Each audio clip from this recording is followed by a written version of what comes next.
Hi, welcome everyone. Thank you for joining us in our Rainy Thursday. For those of you who are following from the comfort of your offices or homes, remember that you can always submit questions while during the presentation by clicking on the button below your viewing window. So we will collect the questions and relate to the presenter. Our presenter today is our visiting fellow Edgar Taylor, who is a lecturer in the Department of History, Archaeology, and Heritage Studies at Makerere University in Kampala. Edgar's research examines urban protest and racial politics in 20th century Uganda, and he's the co-editor of Decolonizing State and Society in Uganda, The Politics of Knowledge and Public Life, published in 2022. He has published articles in the Journal of Eastern African Studies, History in Africa, and Comparative Studies in Society and History, among others. And today he will discuss his research on infrastructures of exclusion in urban Uganda from 1945 to 1972. Edgar, welcome. Thank you very much. Thank you for the introduction. Thanks everyone for being here or online in this rainy afternoon. I'm a social and cultural historian, and the talk today is based largely on archival research in Ugandan and British archives, as well as a few oral history. And my talk partly comes from a chapter of a book project that I'm working on here as a fellow at the Kellogg Institute, and partly from partly from a chapter in a collection edited by Dilip Menon on concepts from the Global South, which seeks to broaden our conceptual archive by resisting the universalization of European particularism. And that really is what my lecture is about the contingency, complexity, and contestation of conceptual engines of popular politics in one place in colonial East Africa. The book that I'm working on is about the relationship between the material forms of urban life and racial populism in Uganda between the mid-1950s and early 1970s. And as some may know, this period culminated in 1972 when the military dictator Idi Amin expelled the country in the northern aspect of the treaty. So today's talk comes largely from chapter 3, and it uses a case study from an anti-colonial movement in the late 1950s in Uganda to advance two broad points. The first is that concepts such as freedom or democracy or justice are always historically contingent, linguistically and conceptually complex, and socially contested, even as they allow actors to connect their struggles across time and space. And people often shape their meanings with multilingual conceptual toolkits. Second, in popular struggles, these concepts are tied to how different actors rework different media forms. In this case, I'll be looking at sound amplification and writing.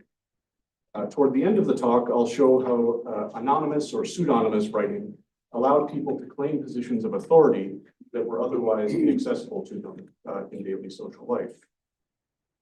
In the process, ordinary people struggled with politicians and monarchist activists to shape the meaning of freedom in a future without colonialism. Now, historians tell stories, and Hayden White said we're basically confined to just 4 genres. So if that's the case, this story is really a tragedy. It's about anti-colonial activists who pursued their understanding of freedom only to be marginalized from an emerging post-colonial order. Historians have almost completely neglected the movement that I'm going to talk about, even though it was really central to shaping the political and conceptual landscape of anti-colonialism in Uganda. And I argue that there are a number of reasons for that neglect. One, that unlike, for example, the Mau Mau uprising in neighboring Kenya, its violence was not perceived to be directed at Europeans, therefore it didn't figure in a sort of heroic direct confrontation in the colonial state. Also, its leaders did not achieve any formal political power. But I think there's something more fundamental about what historians consider to be the written archive of decolonization. Boycott activists did not leave detailed written manifestos or collect signatures for principled petitions. The archive of their action are largely police records of verbal and written intimidation. So part of my intervention with this work is to argue that in order to study the conceptual complexity of demands for freedom over time, we need to expand our understanding of the written archive. So Uganda is the largest of Uganda's neo-traditional kingdoms. Some linguistic background: the place is known as Buganda, the language is Luganda, and the people are Baganda. The larger territory known as Uganda is, that name is basically a British corruption of Uganda. But you can see the kingdom is separate, is in a broader Uganda protectorate later country. So first, a bit of deeper history. Over the course of 5 centuries, roughly from 1200 to 1700, social institutions emerged to the north of Lake Nyanja, now Lake Victoria, around practices of what the historian Holly Hansen calls reciprocal obligation between figures of authority and their followers that facilitated access to land. Authority was not, important point, that authority was not neatly divided into domains of politics, religion, culture. Those categories are products of a colonial archive. Rather, kings, called kabakas, operated alongside and sometimes in tension with clan heads, healers, and lubale spirits of the deceased. However, with the spread of slavery in the Obudu in the 18th and 19th centuries, the consent of free individuals became less important territorial rulers. And after a series of devastating wars in the late 1800s, the Kabaka consented to an agreement with Britain that codified British indirect colonial rule and enshrined the political and economic power of the king's ministers under the British. As that happened, figures such as clan heads, royal women, and lubale spirits were marginalized from formal power. So the Kabaka and his ministers became less dependent on ordinary people as they became more tied to secret webs of elite negotiation with British officials.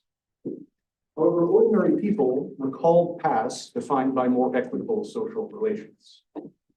Uganda speakers invoked the concept of dembe or adembe, which is often translated into English as freedom, but also connotes opportunity, lack of worry, and peace. In other words, the ability to carry on an activity without constraints from above.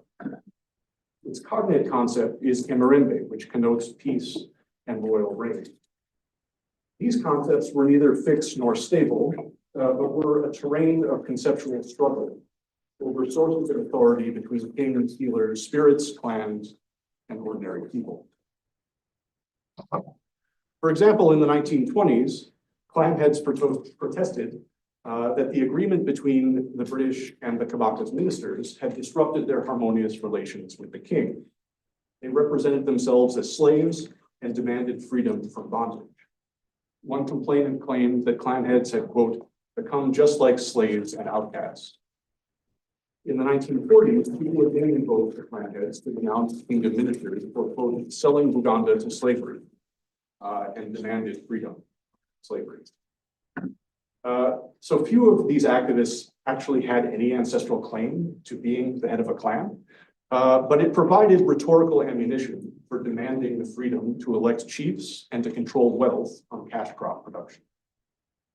And the latter demand is significant because it shows that colonial capitalism's introduction of cash provided an alternative source of status.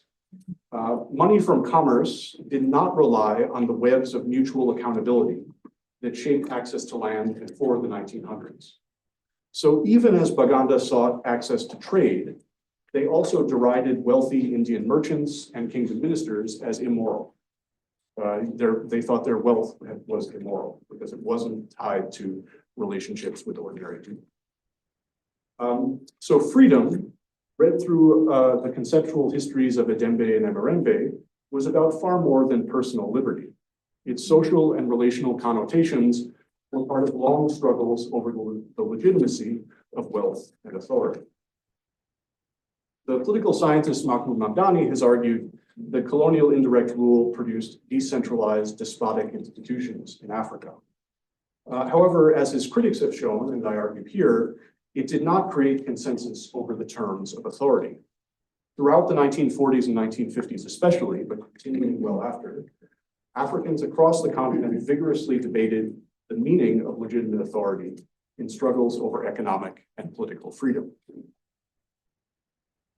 So into the period that I'll be looking at today, Uganda, 1953 really marked a dramatic turning point in these struggles. In that year, the British governor deported Buganda's unpopular king, Kabaka Mutesa, because he had threatened to demand Buganda Kingdom's independence. But the Kabaka's ministers, that is, the men around him who were at the center of power since 1900, used the deportation to consolidate political power and personal wealth by using people's fealty to the institution of the king, of the Kabaka. They mobilized grassroots activism to violently discredit any expression of disloyalty to the kingdom. So in the process, their wealth and status, which many had regarded as illegitimate, now came to embody people's own aspirations for wealth, their own wealth and freedom. Their efforts resulted in the British governor's humiliating reversal by restoring the king to his throne in 1955, which is what's going on in that picture. And earlier efforts to invoke the authority of clan heads, for example, to demand electoral democratization of chiefs evaporated from public discussion. So by the late 1950s, wealthy kingdom ministers had consolidated the king's, the Kabaka's claim to political legitimacy. Nevertheless, other notions of freedom still competed for political space, including deeper associations with group leadership and ethical wealth.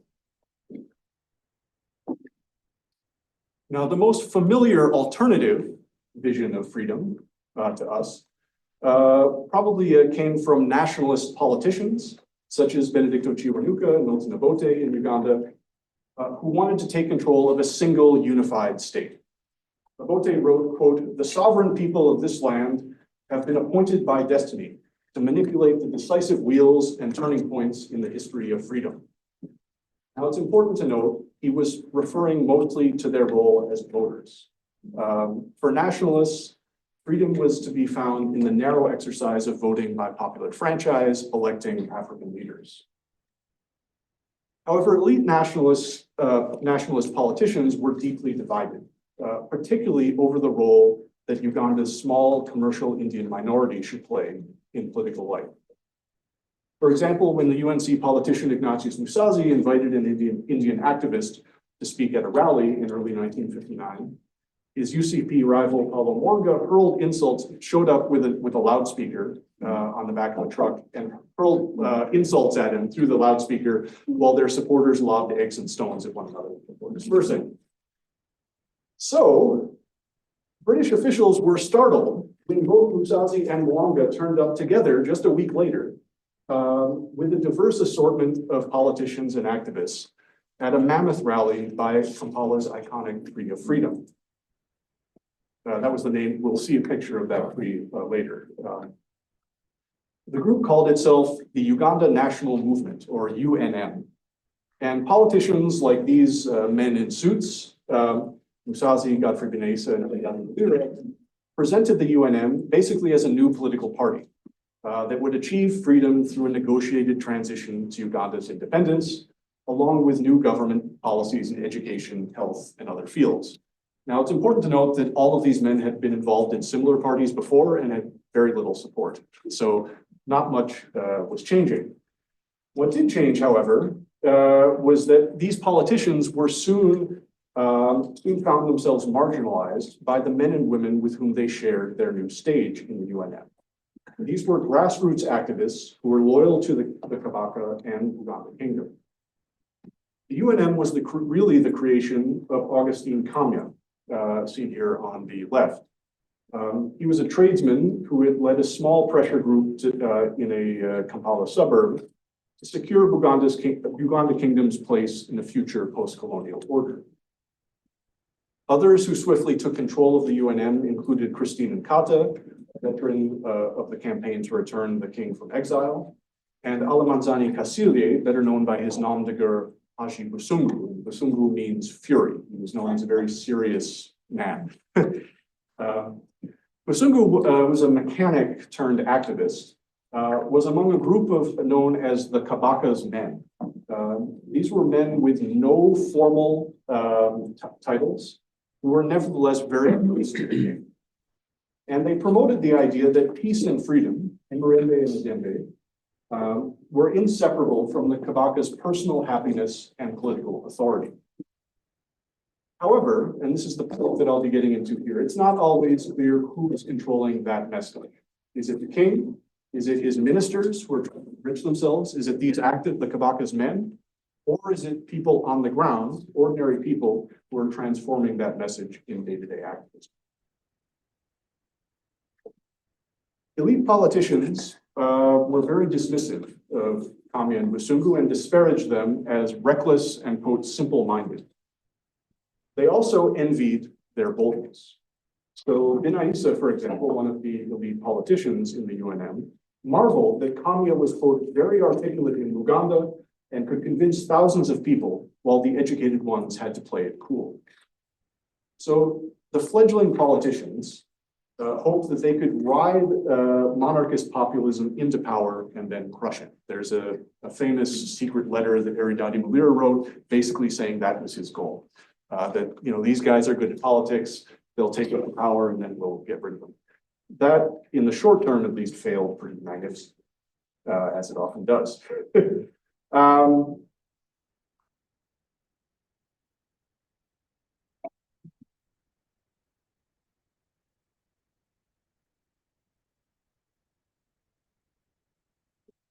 Okay.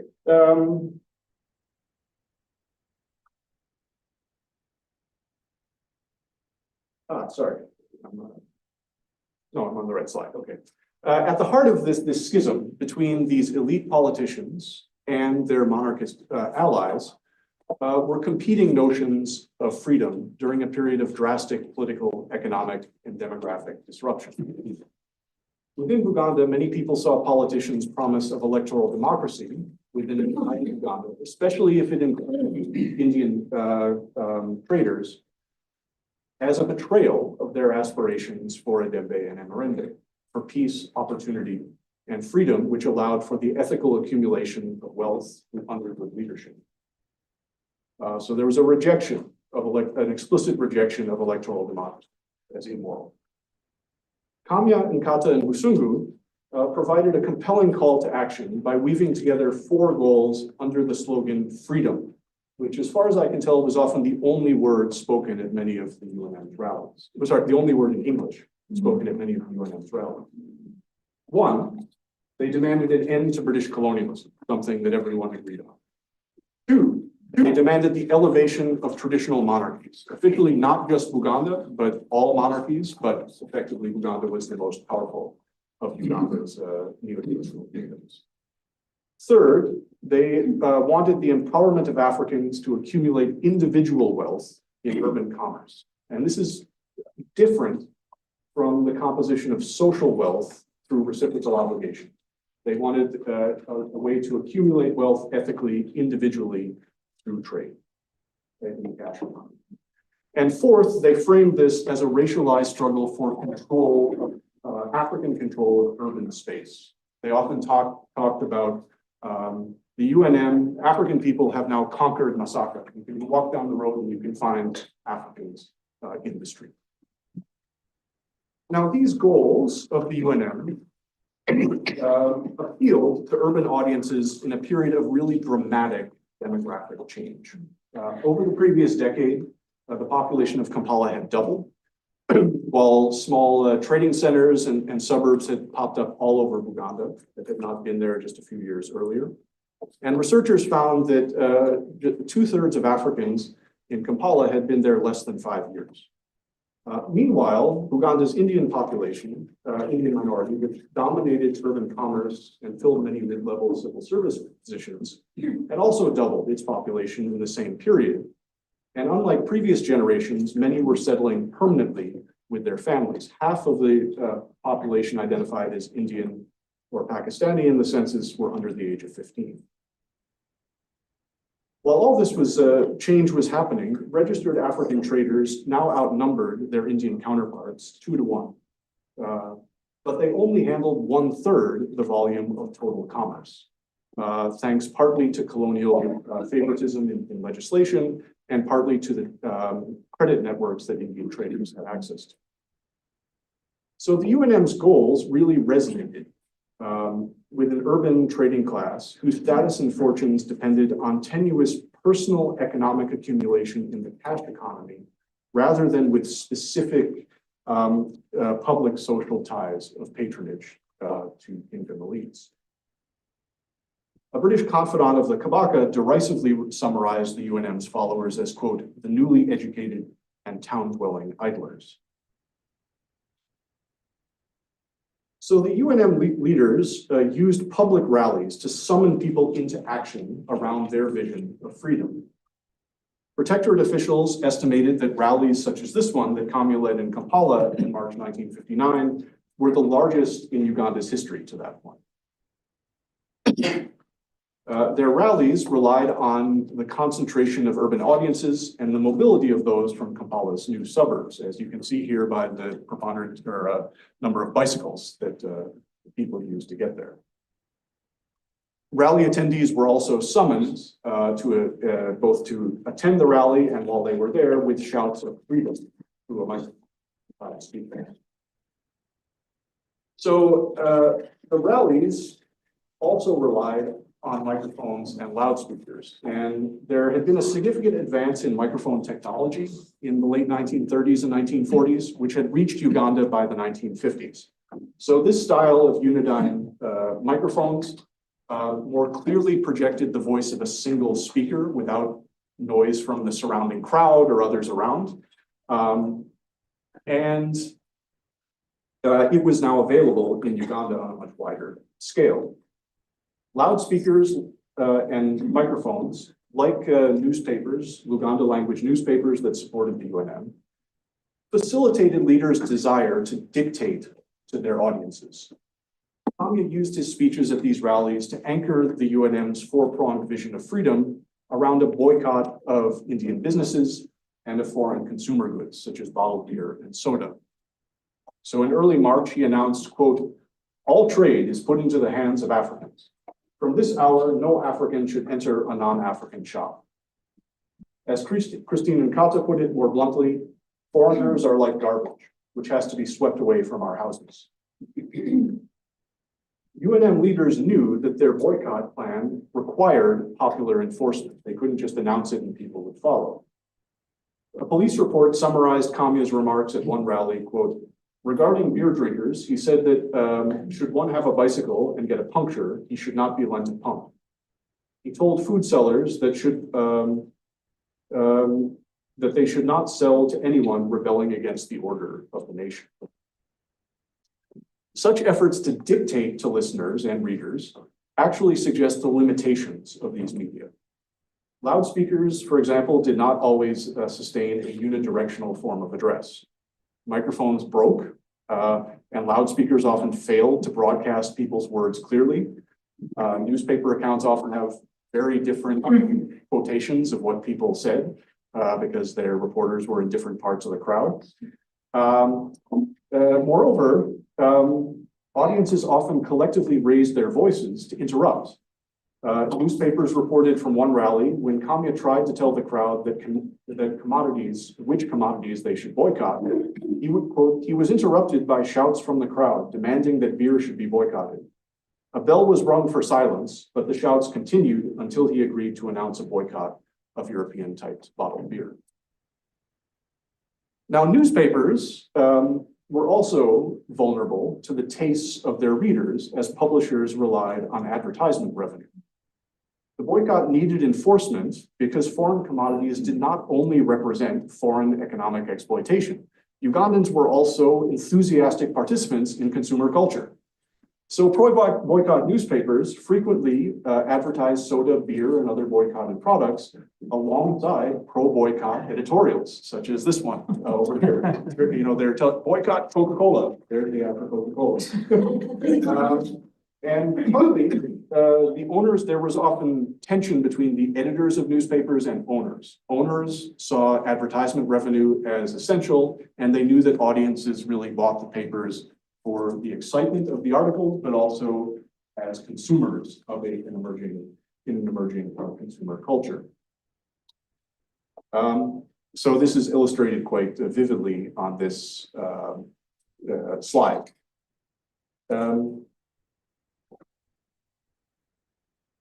So UNM leaders were constantly trying to keep up with their followers' competing interpretations of the boycott and the freedom that it promised to bring.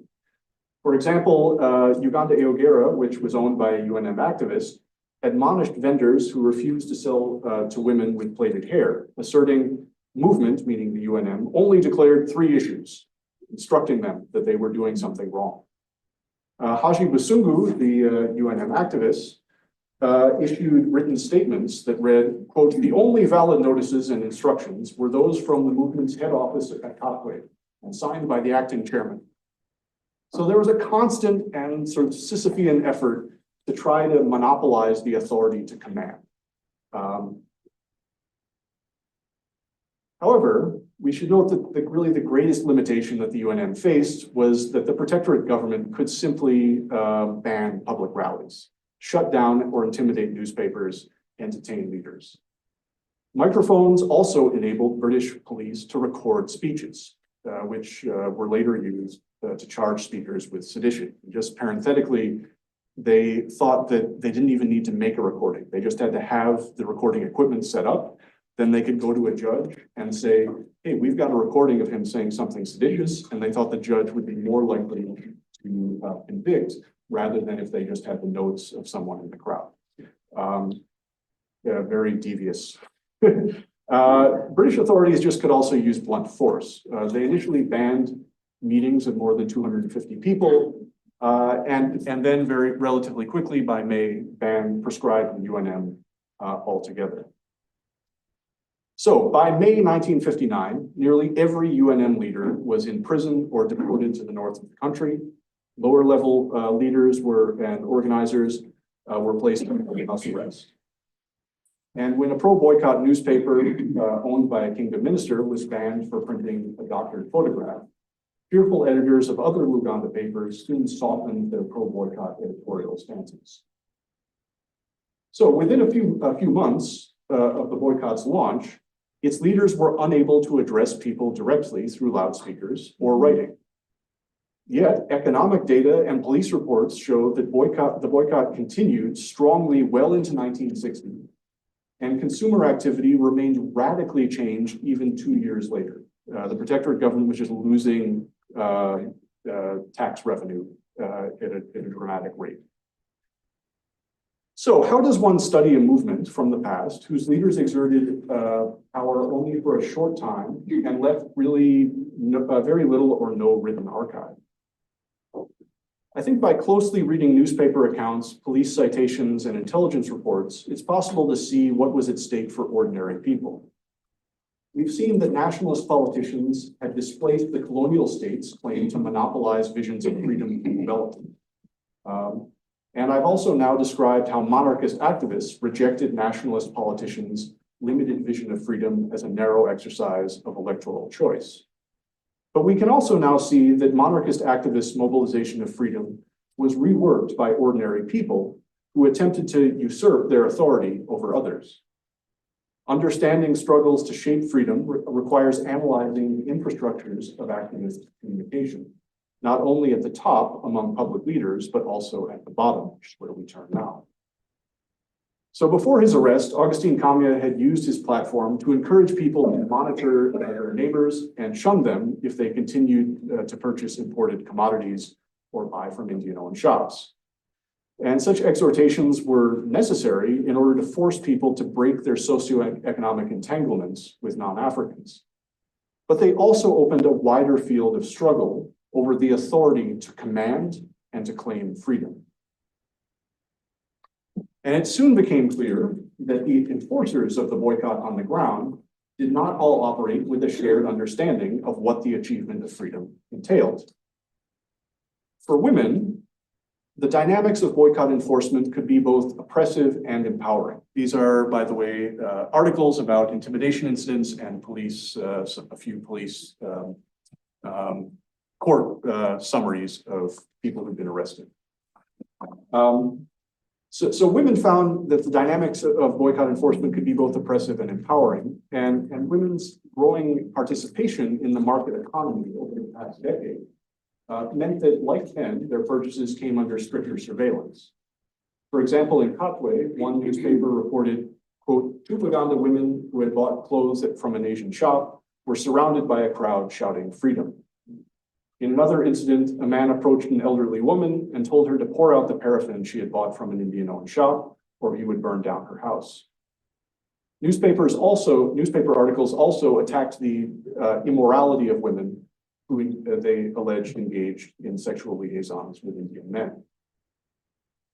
However, women's growing role as vendors in Buganda's food markets since the 1940s also made them key arbiters of boycott enforcement by choosing whom to deny food. Newspapers often told how women refused to sell food and alcohol to consumers who broke the boycott, sometimes physically attacking them and shouting freedom so that a crowd would come and drive them away. Women's prominence in boycott enforcement led to the public approval of women's political action, which had been less evident in earlier protest movements. One letter in Uganda Eogera read, quote, I thank women who are moving together with UNM. Those saying that women should stay and attend to their homes are the successors of the foreigners. And this really moves against a literature that views women's entry into political activism in East Africa, especially, as really an elite project, an elite multiracial project. Here we see this is a grassroots, fairly violent movement in which women's role in the market economy has positioned some in a position to command over others, including men, and in some cases being celebrated for it. The situation for ethnic minorities in Buganda was more mixed. Many enthusiastically participated in enforcing the boycott, but stereotypes soon emerged that non-Buganda were disloyal because many migrant laborers had no choice but to continue working for Indians because they had no social support network in where they worked. So a newspaper reported that a Mutoro man said, quote, he drinks local beer, not bottled beer, local beer, and he even uses a straw, demonstrating his participation in communal social life. But he does not like not being sold food. Others attempted to seize control of the meaning of freedom from the UNM's monarchist activists, often denouncing the fact that they were, in fact, just enriching a few elite kingdom ministers, not actually helping ordinary people. So in August 1959, a man named Jacopo Sengendo was arrested in Kampala for telling a crowd that they should seize guns from police and start a separate movement from the UNM. He said, quote, they were not going to shout freedom, which was not a Luganda word, but dembe. Now, Sengendo's efforts to promote a competing notion of a dembe was quickly foreclosed as he was arrested, leaving us only really to speculate what his motives were. But these examples suggest that really the complex ways that a boycott can shape social relations on the ground. Women and ethnic minorities were targeted for surveillance, but many also used the boycott to claim forms of belonging and recognition that were otherwise denied to them. And so, all this as background, I should say, there's really a simple reason why these struggles are preserved in government archives and why I can talk about them. Because the people involved were all arrested. The colonial state's legal regime was also invested in really pinning people down according to gender and ethnicity. So this evidence of face-to-face forms of intimidation and boycott enforcement are, they're deeply revealing about transformations in gendered and ethnic dynamics of Uganda's anti-colonial politics. However, they only tell part of the story. So though the UNM was led by Buganda Kingdom loyalists, it presented itself self-consciously as a multi-ethnic entity, defying efforts to pin it down to a single constituency. And on the ground, many, perhaps most people or victims of boycott intimidation never knew the identity of their tormentors. This was because enforcement was often done through anonymous or pseudonymous threatening letters, followed by property damage that in most reported cases was done under the cover of night.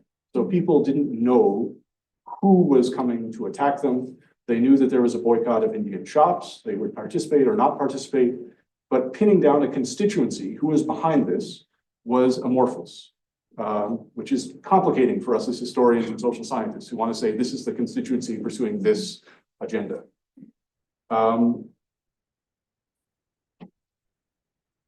So these letters, the threatening anonymous letters, show that anti-colonial movements did not only use writing to open up public debate among the wider public. Writing also offered a form of command that competed with the documentary bullying of the colonial state. So I'll briefly mention three types of activist writing before concluding with some observations about what we can learn from this really deep historical dive into the history of this boycott. First, throughout the 1959 and 1960, typed letters appeared in public spaces that admonished a general public to follow specific boycott policies. By the way, this picture is not of one of those letters. It's from a different context. There are no photographs of these letters in public that I can find. So these letters that show up in public spaces really were, as I said, they were typed. They were meant to look official, and they seemed, many purported to represent the directives of, quote, an underground movement. Some were signed with that label. And so they seem to continue the UNM's efforts to direct and command boycott activity. But they could also provoke condemnation from their supposed patrons in Buganda Kingdom. So it has the appearance that these letters are just, UNM is banned, they're now an underground movement trying to continue the same movement on behalf of their backers in the kingdom. But that quickly becomes a bit more complicated. So in August, such letters appeared threatening farmers who supplied Kampala's markets with matoke, which is a type of banana that is Buganda's staple food. One such letter explained, quote, "The people of Kampala have violated the boycott by buying things from foreigners. We are fed up with this and cannot tolerate it any longer. Anyone violating this notice will be heavily punished as one who has no respect for one's country." The letter ended with, "Be careful, freedom, freedom, freedom," freedom being in English. Officials soon reported matoke shortages in Kampala and escalations of violence in the areas where these letters appeared. And British officials issued comically inept announcements, reassuring people that there was plenty of maize meal and cassava to feed Kampala's people, food that nobody wanted to eat. But the kingdom ministers, who were widely regarded as the patrons of this movement, forcefully condemned the letters as, quote, "those evildoers who are usurping power that does not belong to them." This was the first public condemnation of boycott activity from the kingdom. The kingdom then sent lorries under armed guard to bring matoke to Kampala. So British and Buganda officials were concerned that about these letters because they attempted to appropriate their authority. Many contained a return address of Entebbe, which was the protectorate capital, or the Kabaka's palace, even though the letters obviously did not originate in those places. Others were either signed by or addressed to Muzinge, or son of Muzinge, which is a mythical bird figure, a peacock or king of the birds. None contained the signature of an identifiable person. One such letter found on the streets of Kampala read, Traders are hereby warned for the last time that I forbid the sale of Brook Bond tea by all shopkeepers, without exception. If I inspect the shops again and find Brook Bond tea, I will sentence the offender to death, as I did the beer drinker. The letter was signed Son of Muzinge, P.O. Box, Entebbe, the son of the British government. Now, the crime of pseudonymous letters was that it was impossible to discern their true origins. They claimed an authority through an unanswerable threat that could not be verified in public social relations. Pseudonymous threatening letters did not only allow people to command others in ways that they could not do in social life, but they also destabilized ideas of power and agency. If anyone with the tools of literacy and urban mobility can write a letter, it disrupts efforts to attribute a coherent ideology to a distinct class or constituency, which is really the work of social science and history, which is one of the reasons I think why this movement has been so ignored by many historians and other scholars. A second type of threatening letter was much more common in Uganda's urban centers, handwritten letters that threatened individuals for breaking the boycott. Now, some of these mimicked the official genre of type letters, such as one signed Muzinge, leader of the underground movement, that threatened a man with death if he did not quit his job. Others added a return address of the Kabaka's palace in a further effort to usurp the kingdom's authority. Some letters were immaculately typed, others were scrawled on pieces of cardboard. Some threats were handwritten in ink on the back of older typed Muzinge letters. And some people reported finding threatening letters pinned to their door with a bullet attached. So this form of threatening letter clearly invited individual creativity and initiative. When a young school dropout, James Sakaja, seen here many decades later, when he was arrested in Kampala for writing a letter claiming that he was conspiring with UNM leaders to assassinate a chief, police raided his rented room and found dozens of threatening letters signed Muzinge in his handwriting.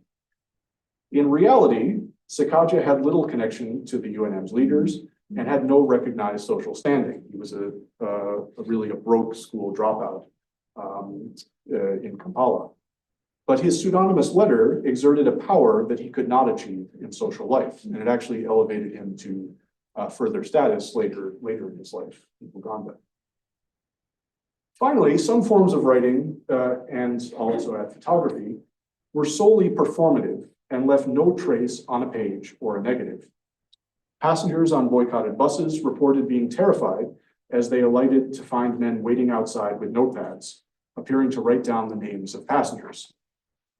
Similar scenes were reported outside of Indian-owned shops. Intelligence officers observed that boycott enforcers used cameras to similar effect, creating the impression that consumers' identities were being recorded for future punishment.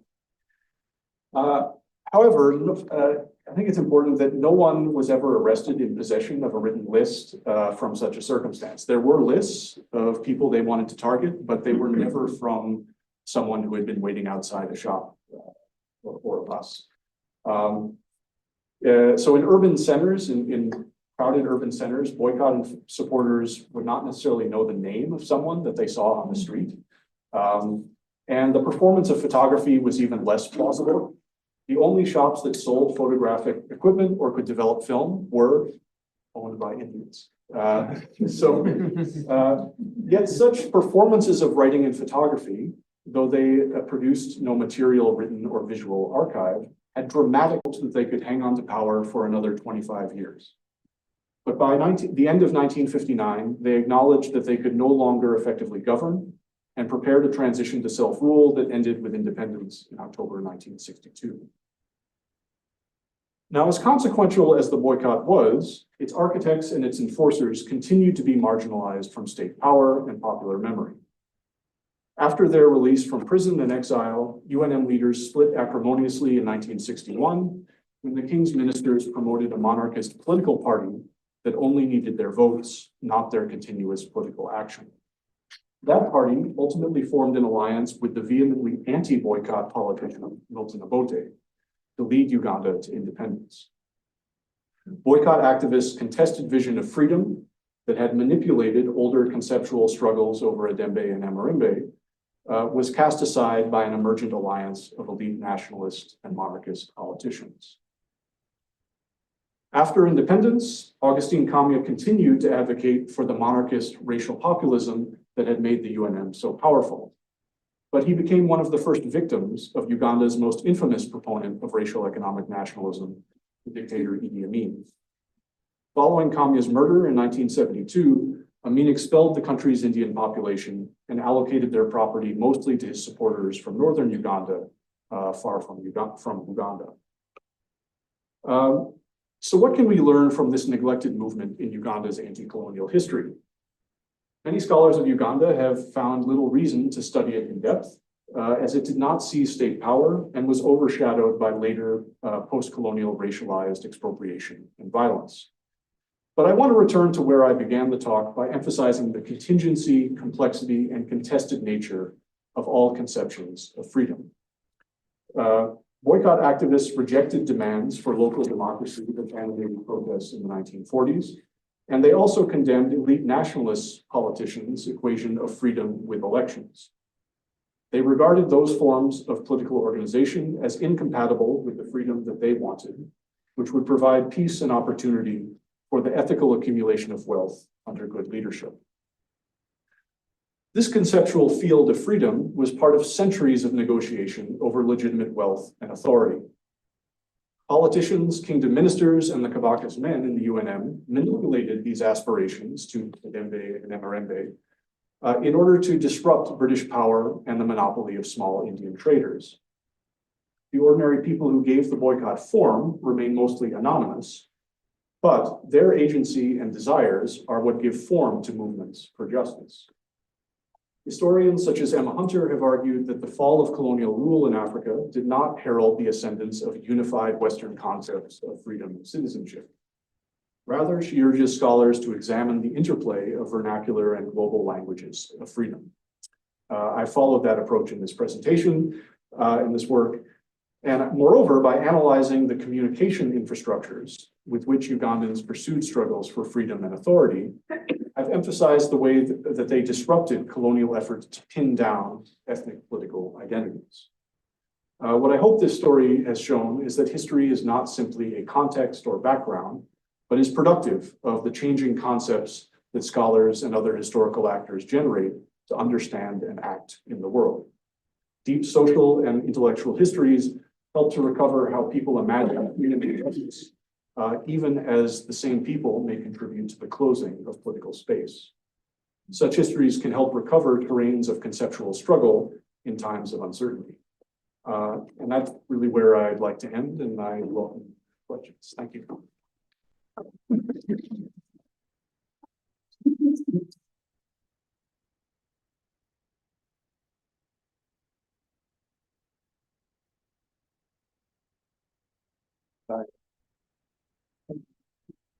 We have about an hour, so we have plenty of time for.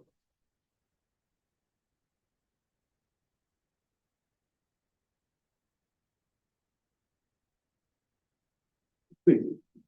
Well, thank you very much. And my name is Emmanuel Katongo, and I thought I came late. I had an annual commitment. Thank you for the fascinating lecture. I'm just interested in what you see as the connection between the rise of nationalism or Bote, and then later on Idi Amin, with a figure like Kamya, because I think the struggle continued, or you continued the struggle, but you would imagine that it would be on the same page with Idi Amin against those anti-Asian kind of sentiments. Why was he then murdered by Idi Amin? So I think this is really critical to what's in the historical scholarship on racial thought in Uganda. It assumes that there's a single anti-Indian intellectual history and trajectory in politics, when actually it has multiple sources. People, first there's a political difference. Amin's was a top-down decree by the state, an attempt to expropriate property and redistribute it to his followers. Kamya's source of power was through mobilizing people from below. But also that for example, if we look at who is protesting against creating a category called Asian or Indian as a political problem in Uganda in the 1940s, the figure of the cotton buyer was significant. It was led by farmers who were upset that they could not control the ginning of cotton. By the late 1950s, that energy had shifted into urban centers. And so it's traders who are saying, we want to accumulate wealth through urban commerce. It's less people who are less energy is coming from farmers. By the 1970s, there's a concern with, I think there's emerged a discourse of the morality of the nation that's very evident by the late 60s and early 70s in the press and popular discourse. I have a chapter about newspaper debates preceding Amin's expulsion decree and Amin's own speeches, which largely are about Indians not being socially integrated into Uganda. Very little discussion of commercial exploitation, except in speeches written by his ministers. And so I think there's a complexity to what we assume is just a single racial politics.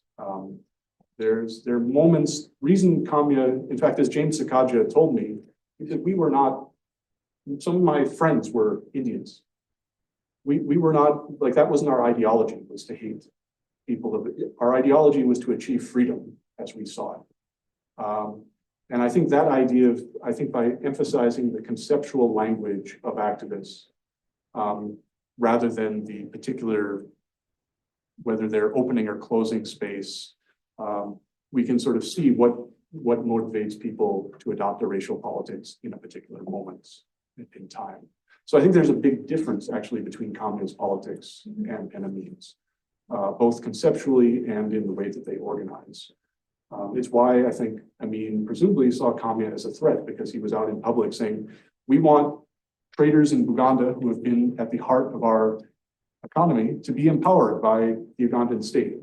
We don't want, the continued sort of cronyism of elites paying off each other, though he himself was also an opportunist. I'll just add one thing. He, for example, made an announcement at one point that, hey, actually, it's okay to drink Coca-Cola.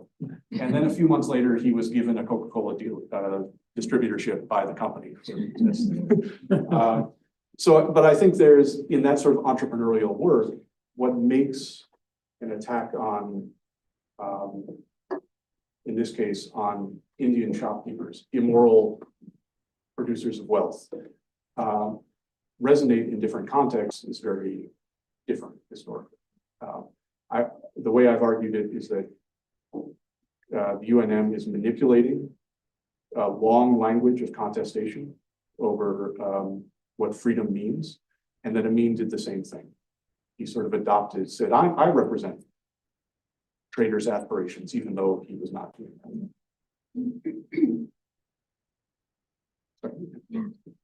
So thanks a lot for sharing your work, Edgar, and I thought the talk was really well done. I don't have any suggestions, so sorry about that, but I do have some questions I'd like to learn more. So I'll just ask one question at this point. So you're arguing that in part that there are these competing and different narratives of what freedom is, and my understanding is they're coming from different elite groups, and then also to a large extent from a more grassroots effort as well. And I was wondering if you could also see that geographically. You mentioned that Buganda was the strongest kingdom, and from the map, I assume the other areas are other kingdoms, and that at this point, the territory that we today know as Uganda isn't particularly, it's not centralized into a modern state, but it's a group of kingdoms ruled by a colonial power. So what I was wondering, can you also see competing narratives of freedom among the kingdoms, and is because of Buganda's power as a kingdom, does it play a more important role in the unfolding of independence? So this is, there are two aspects to this, one of which is what happens later. First, in the boycott itself, and partly to go to the question of nationalism, it's called the Uganda nationalist movement, not the Buganda, kingdom movement. And they hold rallies in Bugoga, even in Bunyoro, which has been historically antagonistic. They go down to Kigezi, and the rallies have virtually no effect. People don't participate. But there's a self-conscious effort by even these loyalists of one kingdom to unite at least people in southern Uganda around the idea that traditional kingdoms should be elevated. So what happens, so some of the big kingdoms here in the south, Kusoga, Uganda, Bunyoro, Toro, are after independence, as I said, the monarchists of Uganda had formed an alliance with a nationalist politician. In 1966, that comes to a head, and the kingdoms are abolished in the country. President Obote sends his military man Idi Amin to invade the palace of the king, and it really changes the trajectory of Uganda's politics. The way I would just say that there is a different kind of presentation of political history that I could give, or somebody could give, about what the significance of this movement was to aspirations for a united Ugandan state after independence. I think scholars of Uganda have been there's a narrative that Uganda Kingdom's aspirations for security disrupted or were really shaped the nature of Uganda's post-colonial politics.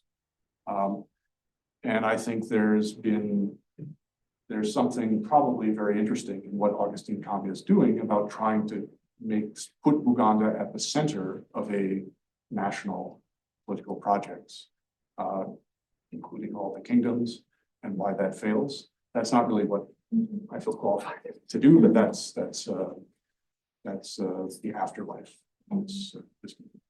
Were there so you said the attempts by the elites who are originally from Buganda to hold rallies in other places weren't successful, but were there competing movements even in the other places?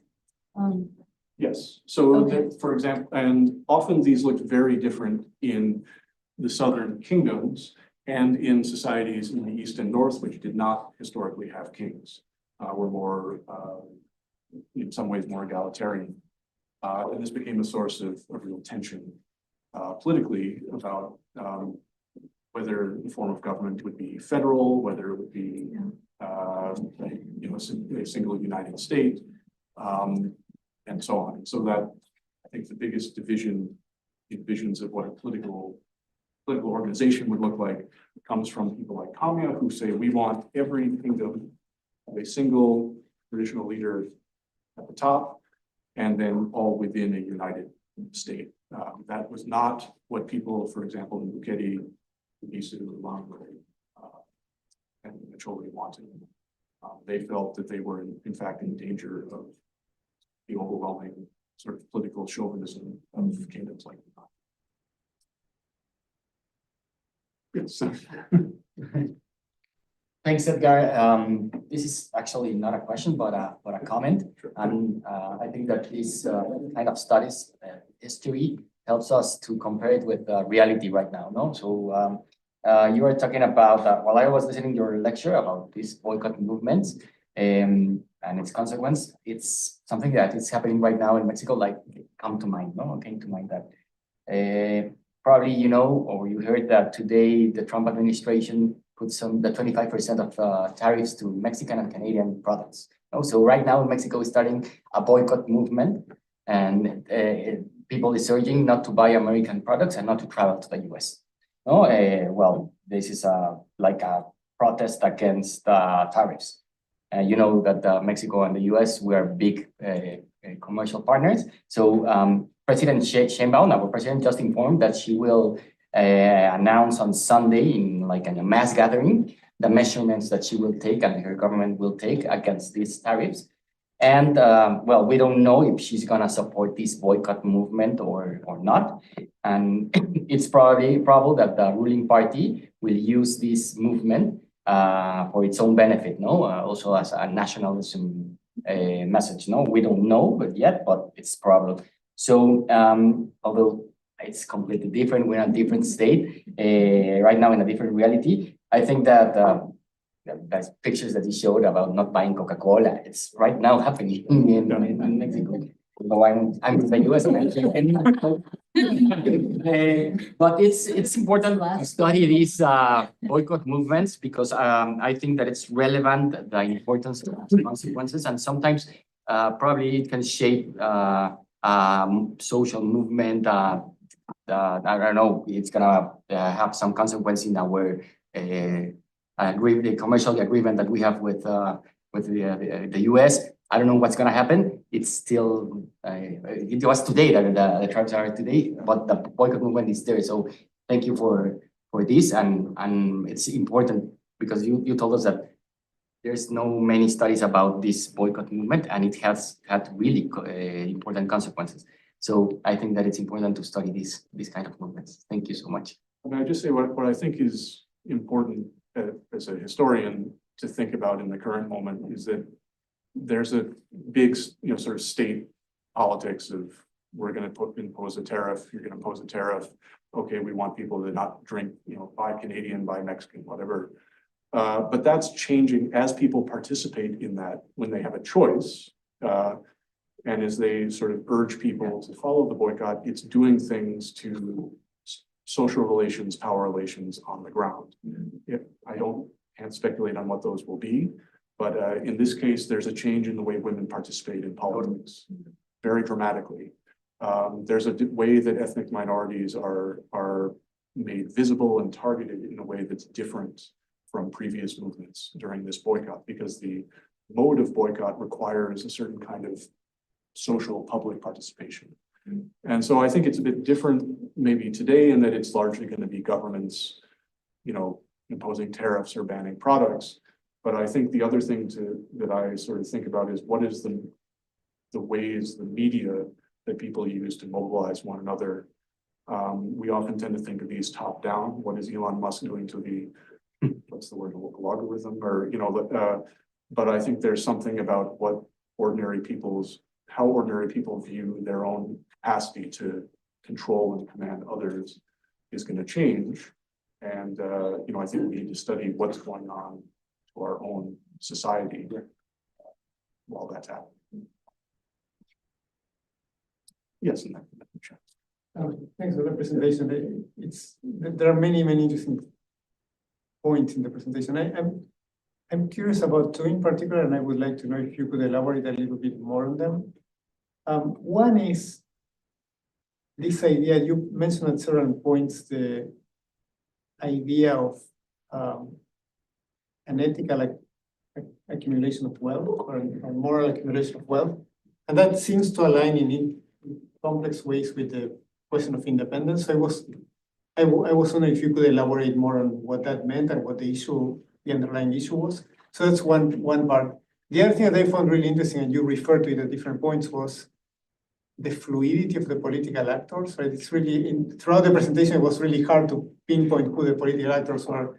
So you have, of course, the colonial government and the king and the ministers and the populist politicians and the elite politicians, and then this fragmentation, right, of people who we don't know who they are.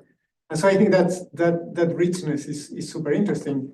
Of all of that complexity, which I would be interested if you could comment on that, and how that settles during the following period. I was really curious about these figures of the ministers, that they seem to play a very important role in kind of articulating this process. It was never completely clear to me what their ultimate goals were. They seemed to have some economic goals in this game, but it wasn't clear to me how that worked. Can you remind me of the first? It was about the really connection between morality and wealth. Morality and wealth. Okay, yeah. So I think, in some ways that's connected. So to the first and third parts. mean, I think historians tend to write about a view of wealth, social wealth, wealth in people, and wealth in things. And I tried to make a case that in before, particularly, and well, it's not me who makes the case, it's historian Holly Hansen argues that before, especially before the era of slavery, there was power and wealth were understood through people's capacity to be heard and by their people in authority, whether that's the king who distributes land, whether it's or distributes land to chiefs who then distribute it to ordinary people. What I think happens what historians argue happens in the early 1900s is that land becomes commodified, but people also have access to cash as a way of gaining status. And that's a question not just about sort of a normalized idea of self-enrichment. That's a new thing for a new way of understanding what wealth means and what is the morality and ethics behind it. So what it means to be a trader in these rapidly expanding urban centers where you can make money by selling something to someone you don't know and getting money in return, but you're never going to catch up with Indian traders who have access to these vast credit networks. It becomes not just an economic question, but it's a question about what is my relationship to those in power.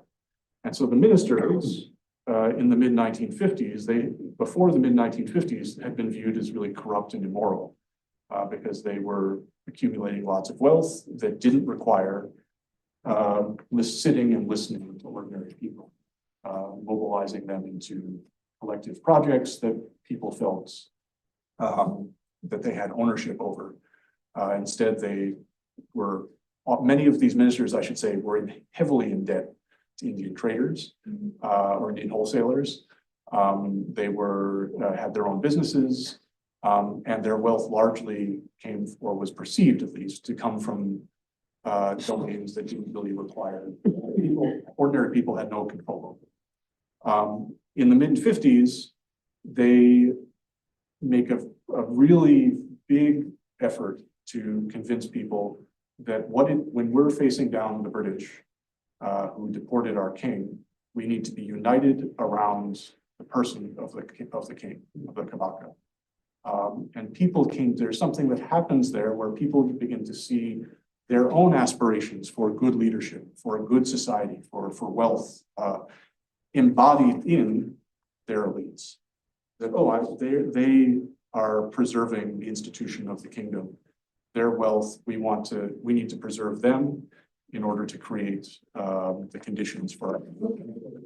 And that's partly, I've tried to insinuate that in the concept of, for example, of Dembe, it's not just about personal freedom, it's about freedom within a society in which leaders are, there's a royal reign that's peaceful. Like there's a connotation sort of embedded, especially in the concept of Makerere. So that's kind of, I think, the game that the ministers are playing in the 1950s. I think the complexity of the social actors is really the core of the point I want to make, that when I wrote part of this a long time ago, or started doing this research, I wanted to tell the story of like, okay, this is the UNM, this is their political agenda, these are the people behind them, and this is why they failed. I mean, like a simple political sort of story. And it became clear that the game they were playing was designed to frustrate any attempt to answer that question. That people themselves on the ground don't know who they're dealing with, who is exerting authority over them. A lot of the times, I mean, just important to say, a lot of this intimidation is probably neighbors just jealous of, wanting to take out their competitor, but we don't really know. I mean, this is what the title of, by the way, of the talk comes from a chapter by historian E.P. Thompson, who argues that anonymous threatening letters in, I think, 18th century England, they're in a society that's becoming more literate. They're a way for people to to work out, social grievance. But he doesn't think they have a big effect on really class relations, in transforming class relations. Politics, they're sort of like a weapon of the weak. I'm arguing that in this case, they actually do have a dramatic effect on the political landscape of Uganda, because they essentially disrupt people's understanding of who is in power, what authority means. Yeah. Yes, China. Yeah, thank you so much for this talk. I'm wondering, maybe to build on the last question, thinking about the life of Dembe and Emerembe in Uganda today, and the ways in which you see these terms or concepts show up in your normal day-to-day life in Kampala, and how these terms are playing out in people's understandings of freedom, peace, rights. So I should first have said at the very beginning, I'm not really a Luganda speaker. I muddle through with the dictionary, but the Dembe was at one point the slogan used by an opposition politician, Bobby Wine, in his campaigns.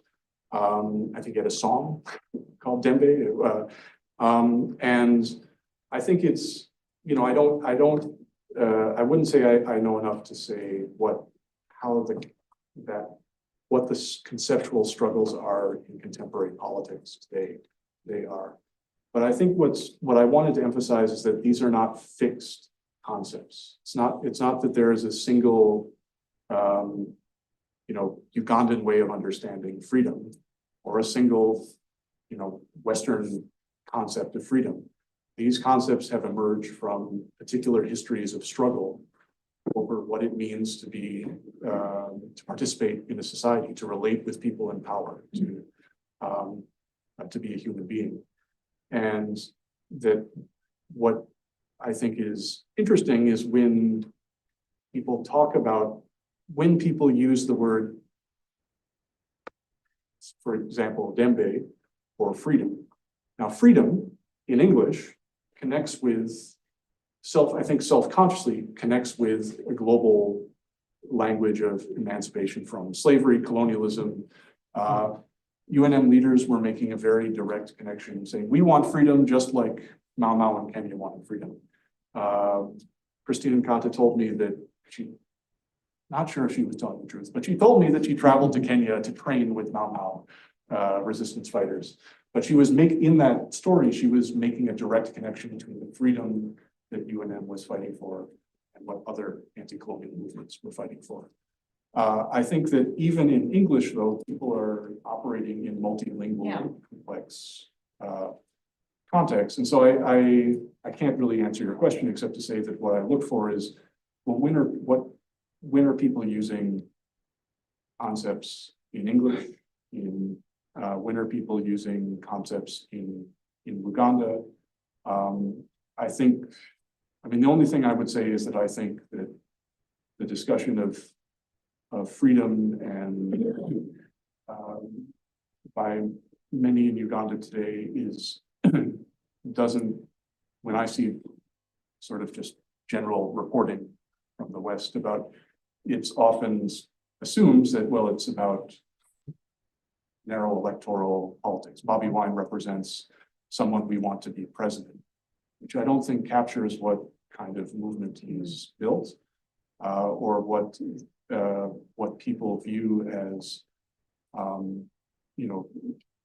why they support him, or what they're willing to do on the ground.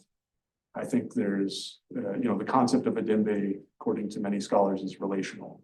It's not an individual, about an individual living. And so that's kind of what I look for. Thank you so much. Yes, please. Yes. The last one for you. Thank you so much. Very fascinating.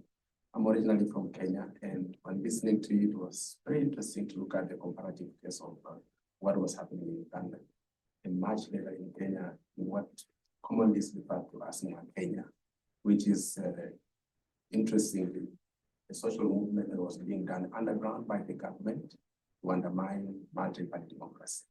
And so I see here propaganda list happening from the state, and in the same way where letters are being written to people anonymously, and the government is writing up, threatening you so that you cannot appear in the street and demand a particular rights, or to say you have to give $2,000.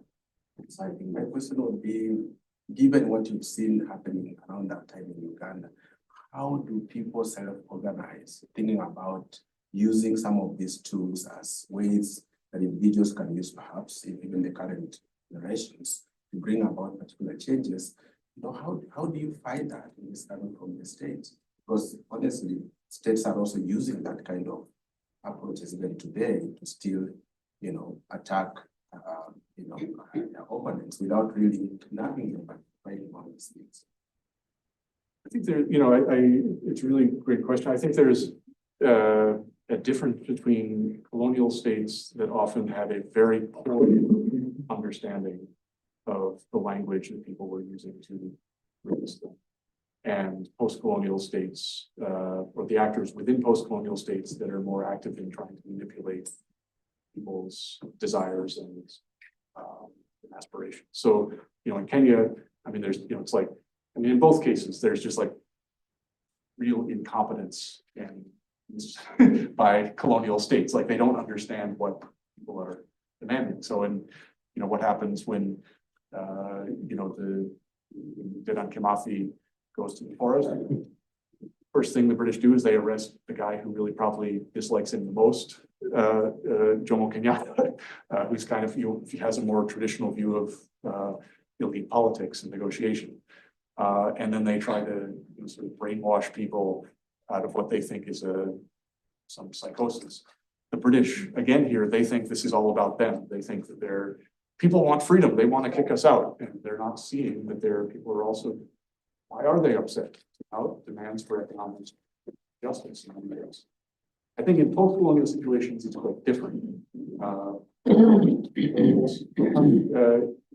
Even leaders who evade elections in one way or another rely on perceptions of popular legitimacy and of representing people's wishes and aspirations. Colonial states never made that claim. They claimed to present a better vision of freedom that people should feel about.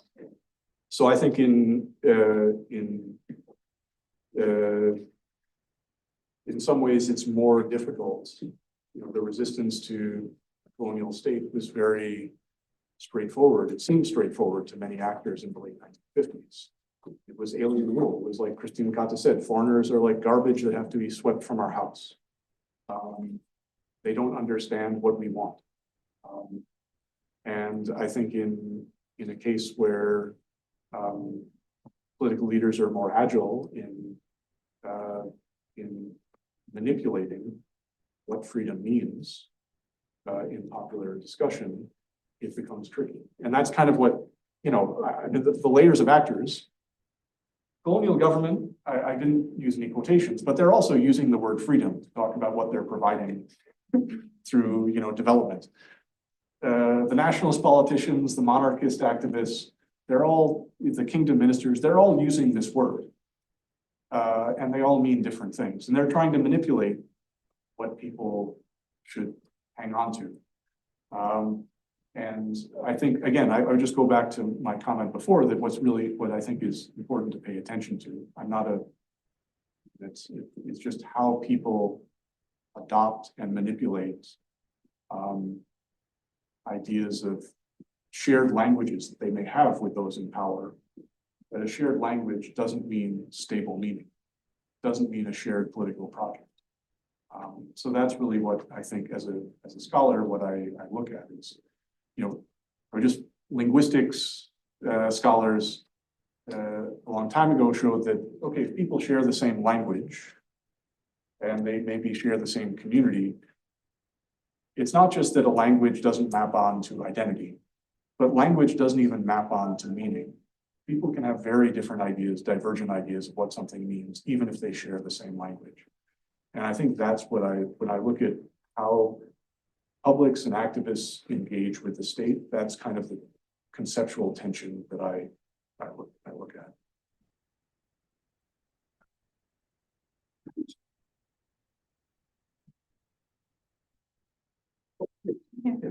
Thank you so much, Edgar, for a fascinating project. Really enjoyed listening to your presentation. I had a question and a comment. And my question is inspired by the National Studies Association that is happening, the conference that is happening as we speak. And it's a question on how, so the period is the 1950s and the 1960s. So that's a period where you were witnessing more independent movements all over North Africa and the Middle East. So my question is a question of learning. Was there learning going on in Uganda and the other independent movements? And my comment is like, I really found it fascinating your analysis of the gender dimension of it. And quite surprising for me, like how the surveillance of women, even though that we know that women are the one who get it done when it comes to boycotting, right? Like women are the ones who make the decision when it comes to consumerism and buying products, right? So it was quite fascinating for me that what you're saying is that actually women were surveyed to make sure that they are going to carry on the boycotting effort. So just a comment that, I was surprised and like honestly fascinated by how this traveled differently in the context of Uganda, where women has been surveyed, not trusted by, taking on and carrying on the boycotting policies. Yeah, thanks. So I think about learning from other movements. I think, yes, there's a lot of learning going on. Actually, I suspect that the idea for a boycott is there's a politician who, a little bit, I forget exactly when it started, but there was a boycott already happening at this time against South Africa. I don't know, but I suspect, hey, boycott, let's boycott non-African shops. I mean, the way I would take that question though is about, activists are learning across borders, but what are the kind of movements that get into global discussion? And Mau Mau is influencing activists in Harlem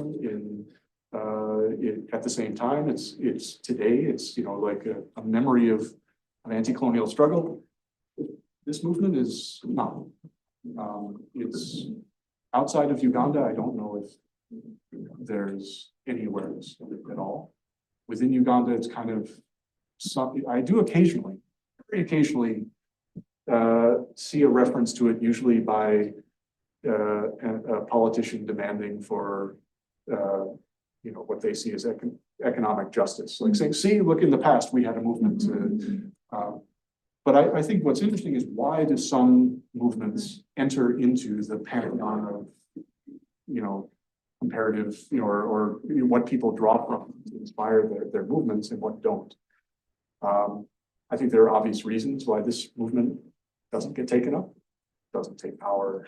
It's kind of violent and ugly, but it's I think as scholars we really, rather than assuming there's a single shared global concept of freedom, that there are key, that everybody is going to the one source and copying and pasting, we can see that there's often much richer variety of innovation, creativity, even when that creativity is resulting sometimes in shutting down political space. I'd say the gender aspect I think is really significant, and I just say that this kind of goes against a lot of the scholarship on women in politics in Africa. There's a book by whose book is that? Chomohendo and McIntosh that argues that essentially in this period there's a consolidation of domestic virtue thinking, in which women in public life, there's an idea that equates women with domestic households in the European sort of nuclear family model that prevents women from really participating in public life. I mean, and that they attribute that to the market economy, and I think this is just like not what's happening for ordinary, in market day-to-day life in marketplaces. There's another literature that says when we look for political inclusion, if we want to inspire inspiration for when Ugandans have worked across racial lines, when they have been, when women have been empowered in politics, we look to elite women's groups that at this very same time were mobilizing for women's rights across, both for Indians, Europeans, and Africans. Interestingly, though, some of the women in those elite women's groups who are demanding for protections for inheritance and divorce rights, some of the African women who were sitting alongside elite Indian women at those meetings would later, the next day, be on the platform at at a UNM rally, Rebecca Mulira being a very prominent example. And I think just thinking more, I think often when we look for when do politics become more inclusive, we look for models that are more comfortable.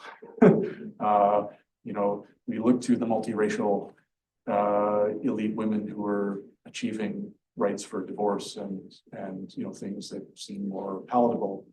When Christina Kata is out there in public saying foreigners are garbage, she's not claiming to represent all women, but what she's doing is actually clearing space that allow women by the 1960s to be very prominent in grassroots activism in Uganda.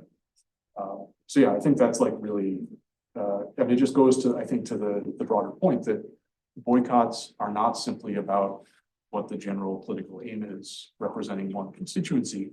They actually shake up what social relations can look like. And I think looking at how people use different media to shake up social relations is really important because we can then sort of see what are the possibilities that people view in achieving something like freedom or justice. That's it. I think it's almost 2. Thank you. I really appreciate it.